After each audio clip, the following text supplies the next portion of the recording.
All right, it's a morning. I work, so I have to get some breakfast inside of me. So we're done with the Michelinas and we're starting off the new adventure of eating more cheap frozen food. In this case, it's Banquet. The Michelinas were mostly $1.18 a piece, so we're starting at a really low price point. These are only slightly higher. If I recall correctly, these are like $1.47. Um, what's this described as? Gravy over Salisbury steak made with chicken, pork, and beef, creamy mashed potatoes, cinnamon apple dessert, and sweet corn. Cut and remove film from dessert. Microwave on high 4 minutes. Stir potatoes. Rotate patty. Wow, this is like a whole odyssey. Okay. And then an additional 2 to 3 minutes. All right, where's the dessert? This is complicated. Not the corn. All right. They just said cut. So we're actually going to do what they said. Looking on frozen food reviews on Reddit and realized that when I did that beef quesadilla thing, I thought I had done everything according to directions. Turns out I totally missed that meal. I think it was one of the new lean cuisine ones. Now I have apple pie filling all over my hands. Hang on. Turns out I totally missed the fact that the box itself had a crisping tray. One of those things where you get like a microwave pizza or something that would come with like a little gray painted paper tray to put your thing on so that it would brown up. Yeah, it had one and I didn't realize it. All right, this must have shifted in transit because this was clinging to the film. I wonder if I should discard this. I think I'm going to. All right. And if it's ruined, I'll just blame it on that. All right, so we've got the cinnamon apple dessert, um, the corn, which also looks a trifle freezer burnt. And let's just peel this back just enough. Usually they have you remove the film.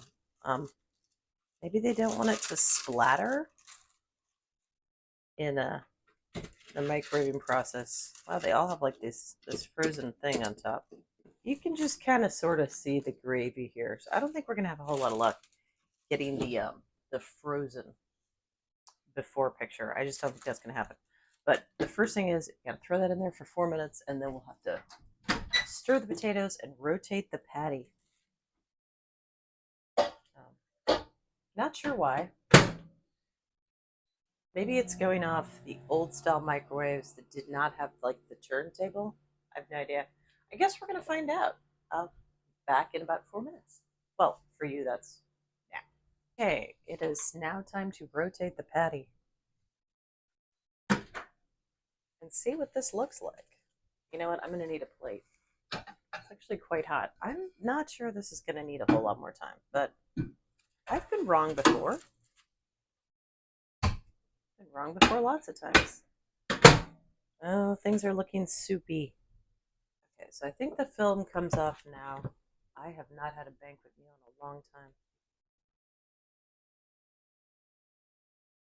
Okay, stir patties, rotate stir potatoes, rotate patty, and replace film. I guess we're assuming that this is like really, really sturdy and tough film. It isn't going to tear or anything. Well, maybe they're right.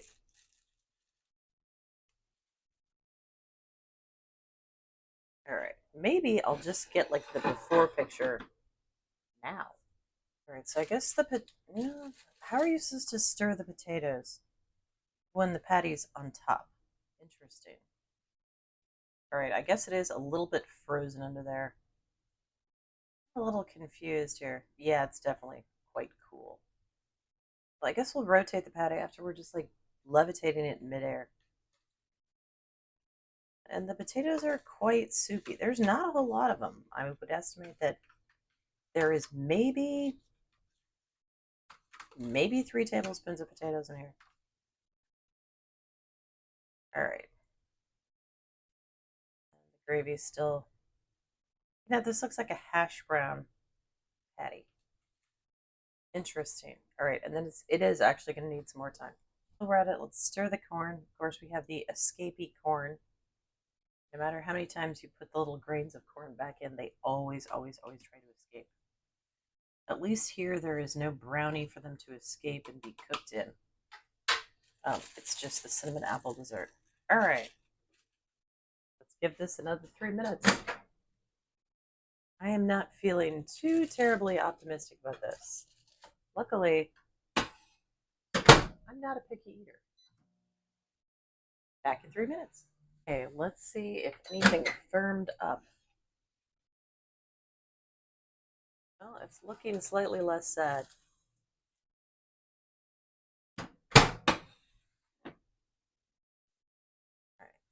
Dessert is still soupy, although sometimes those like fruit desserts and frozen dinners, sometimes they do like congeal a little. I think it's got like cornstarch in it. Most of them do. And I think given just like 30 seconds to 2 minutes, they do firm up. So that's looking better. Wash the sugar off my fork. Corn looks fun. Oh, the corn looks watery. I'm gonna try my old hack. All right, I think we can ditch the film at this point. I promise I clean up afterwards, I swear. If the corn is still soupy later, I will take a piece of paper towel and mop up the corn water. This is not the happiest looking Salisbury steak. All right. The mashed potatoes are better, but I feel like the mashed potatoes need some redemption. So if you're wondering what this big old box of potato flakes is for, some of you are like, "Oh yeah, I've done that too," because they're quite soupy. But let's get a picture first. All right, let's see if we can figure out how to salvage this bad boy. I'm sure I've mentioned in other videos how I sometimes doctor up frozen meals. I think it's probably not unreasonable to expect a frozen meal to not need this level of doctoring up, but I am willing to give it a shot. Usually what I do is like put a little Parmesan cheese or hot sauce on it, which I feel is a reasonable ask, but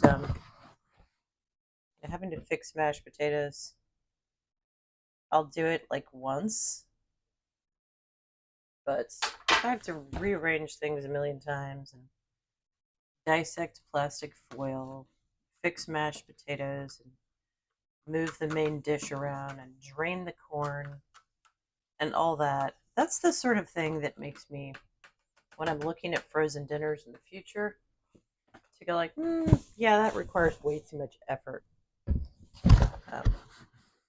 Conversely, like the Michelina Salisbury steak, which I ate while I was sick and had zero energy, didn't require much doctoring up at all. In fact, I don't even think I had to add any potatoes to it.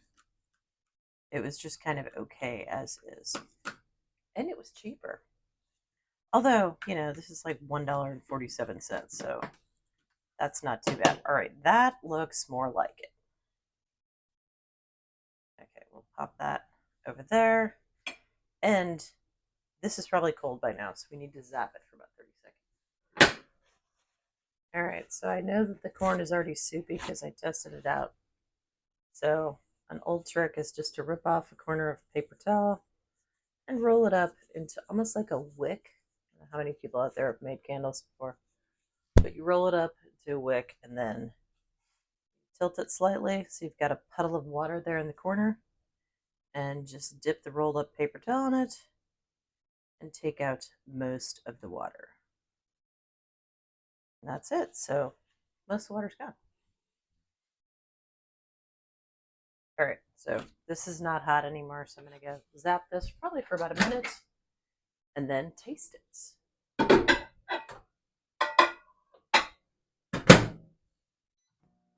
If we're done with the potatoes. All right. I think, yeah, this microwave is a bit smaller than my other one. All right, let's take a final picture of it, and then we're going to give it a shot.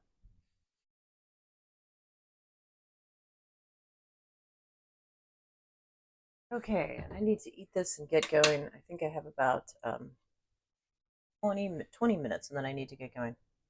All right, I'm going to start in my order of like least favorite to favorite. I'm going to start with the corn because I'm not a huge fan of corn. Okay. I have no idea what they did to the corn. I suspect they added salt and possibly sugar. Yeah, it tastes sweet. It tastes good. But it tastes way too sweet to be natural. So that's actually not bad. In fact, I might actually finish that. All right. On to the potatoes that I'm not totally sure about that I had to fix.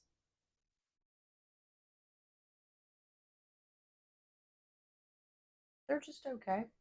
I'm pretty sure they would not have been very thrilling if I hadn't fixed them up. Now for the right, it's not meatloaf, it's Salisbury steak. Try it with the gravy. Again, not bad. It's just okay. That needs some sriracha. Let's try the apple dessert first. The apple dessert did congeal up. Not bad.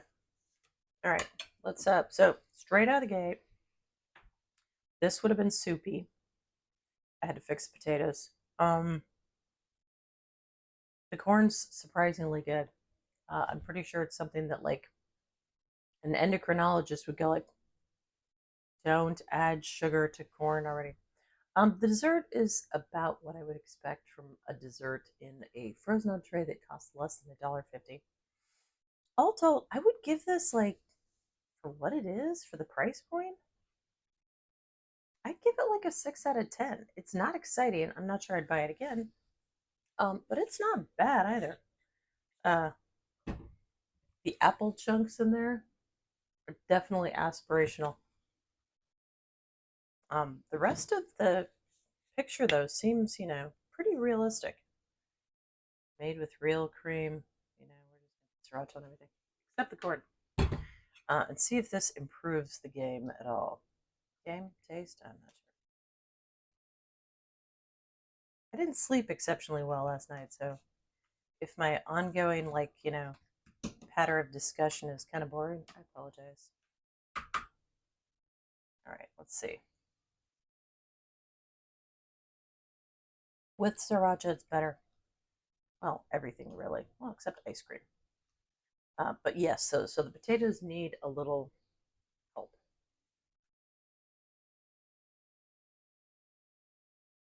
Meat is also improved with sriracha. Okay, so with a little doctoring up, it's more like a 7 or a 10. I'm not sure I'd buy this again, but it's not bad, and I'm going to eat it. Anyway, you know the drill. If you want to help, click like and subscribe. But even if you don't, I hope you have a fantastic